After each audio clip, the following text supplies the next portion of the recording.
if you always talked about Rolling Stones and all the pop and rock music, so how involved was he there?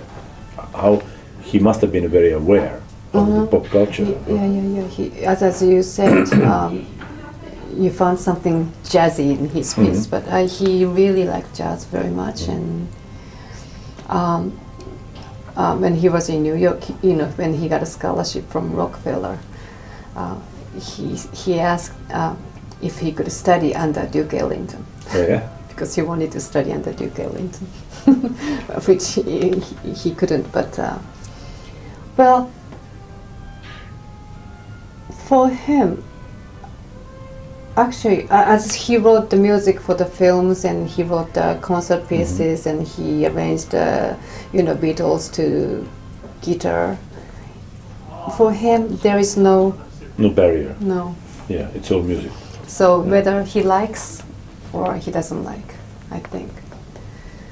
Well, in a way, it is the way it should be. Should be only good music and bad music. No, because he doesn't have any academic background. That's why he could be, free. But interesting is that when you look at his score, it's hard to believe that the person who didn't have academic background, or at least studying, could write this, because it's a total mastery of basically the orchestral writing. I mean, it is so somehow he learned, and somehow I think he studied from someone else's scores. Very often, that's the only way he could. That's very often happens. Yeah. When he was dealing with you, was he how warm? I mean, like my father, for example, is somebody who always was very warm and very kind of, inclusive, very energetic, and I'm. If you listen to his music, I can't tell what he could have been this way or that way. As a person, would he be very,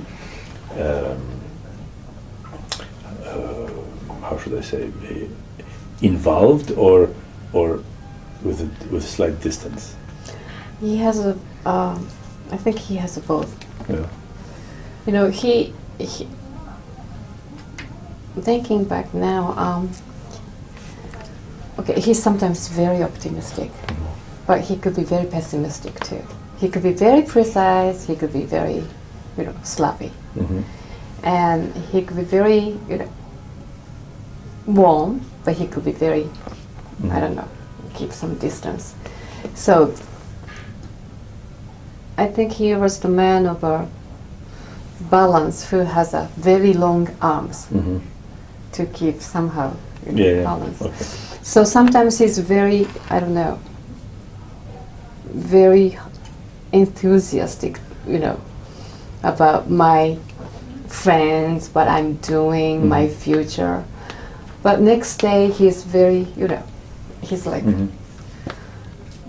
he completely forgets what he tells me the night before. And whenever I say something, he goes like, "Oh, really?" It's really funny, but he has both sides, I think. It's interesting because one cannot tell often, and one can go really wrong by judging somebody's personality by listening to their music. Because it's just not easy to do, and you assume that the person who writes a lot of rather slow and dreamy music with a lot of colors and so on would be a person kind of similar nature, but not necessarily. No, most of his music don't match what I know as my father. Really? How interesting. Yeah. That's in Bali Island, Indonesia. Yes. We went there with Yanis Xenakis. Xenakis, sure. Yeah, So he was friends with Xenakis. Oh yeah, and his daughter is Maki too. Yes. Yeah. So we went to Indonesia together. How interesting. Yeah. But Xenakis, I mean, his music is so totally different from your father's. But he respected Xenakis' music. Very much, yes. Very much. So that was a super sort of constructed electronic, very intellectual, Mhm. quite opposite from. Yeah, But but he you was- know, because he doesn't have any academic background, he always respects those who Yes. are very academic, and he liked Janis very much. Mhm. Yeah. Quite interesting. What we are trying to do also is slowly create some sort of a track record, because we are recording all these pieces, and at one point I think it would be we could use all of these interesting moments, and especially really fascinating things that you're saying, to promote the recording and to bring some human interest towards it, because that's what I think needs to be done, because people need to connect or be interested and curious about also the person. And let's face it, I mean, he's still, how long has he been gone? 20 years. 20 years. Yeah. He's still the one iconic so-called classical, that's a bad word for, I mean, classical, but, you know, serious composer, that one would recognize outside Japan. Well, I'm Which is sure he shocking. never expected this would happen. Well, but I mean, that's sort of amazing, you know, it's Yeah, amazing that yeah. it has happened. Wow. And it is now sort of totally secured this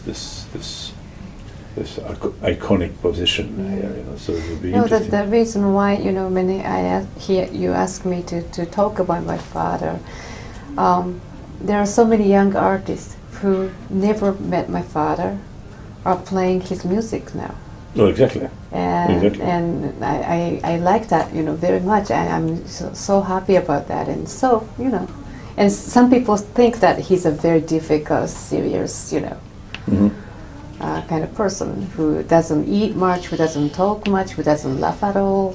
Mhm. But he was not at all, you know. For him, composing is just a part of his daily life, and Mhm. he was a part of nature. And so, Yeah, no, well, that's what is interesting to hear. Actually, that's something that is interesting to hear, because, you know, even in Japan, and especially in Japan, I mean, there's going to be a treaty. He's going to be treated like the iconic figure that he is. I mean, and they try to analyze his music academically, you know. well, but I mean, it is also, you know, it is possible. I mean, I had to sit down and learn these pieces, Mhm, and yeah, yeah, let of me tell course. you, this is, you have to, you know, there are obviously structures in place Yeah, yeah, of in course. order to write all this. But you're right, the orchestra is full of young people who never met him, Yeah, right. who never met him, Yeah. but they all, oh, he's talking, you know, they for them it's just like a name, like, I don't know, Beethoven or Mozart or Stravinsky or Shostakovich, Takemitsu, you know, it's one of the people, one of the big names, you know. Not that, but still.